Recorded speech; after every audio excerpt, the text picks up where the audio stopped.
ఢిల్లీ కొత్త సీఎం ఎవరన్న దానిపై ఉత్కంఠ కొనసాగుతోంది. హస్తినా అసెంబ్లీ ఎన్నికల్లో బీజేపీ ఘన విజయం సాధించడంతో నూతన ముఖ్యమంత్రిగా ఎవరికి ఛాన్స్ దక్కుతుంది అన్నది ఉత్కంఠ రేపుతోంది.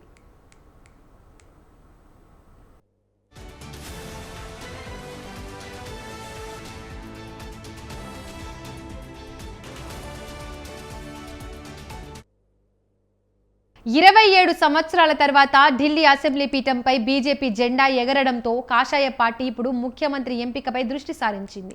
ఇందులో భాగంగా కేంద్ర హోంమంత్రి అమిత్ షాతో సమావేశమయ్యారు పార్టీ జాతీయ అధ్యక్షుడు జేపీ నడ్డా. శనివారం పార్టీ విజయోత్సవాల అనంతరం ముఖ్యమంత్రి అభ్యర్థిపై ప్రధాని మోదీ సహా పలువురు కీలక నేతలు ఇదే అంశంపై చర్చించారు.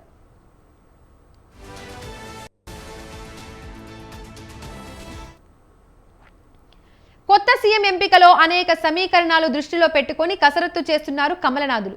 రాజస్థాన్, మధ్యప్రదేశ్, ఒడిశా రాష్ట్రాల్లో అనుసరించిన వ్యూహాన్ని ఢిల్లీ విషయంలోనూ అమలు చేసే అవకాశాలున్నట్లుగా ఓవైపు ప్రచారం సాగుతోంది.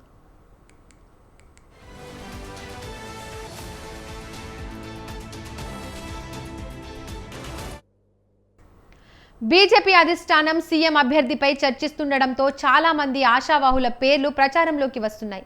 ప్రధానంగా జైంట్ కిల్లర్ గా పేరు తెచ్చుకున్న జాట్ వర్గానికి చెందిన నేత పర్వేష్ వర్మతో పాటు సతీష్ ఉపాధ్యాయ్, విజయేందర్ గుప్తా, ఆశిష్ సూద్, పవన్ శర్మ వంటి పలువురు నేతల పేర్లు ప్రచారంలో ఉన్నాయి. అయితే ప్రజలకు పెద్దగా పరిచయం లేని కొత్త నేతలను సైతం సీఎం పీఠంపై కూర్చోబెట్టిన చరిత్ర బీజేపీకి ఉంది. దీంతో చివరి నిమిషంలో ఎలాంటి మార్పులైనా ఉండవచ్చన్న ప్రచారం జోరుగా సాగుతోంది.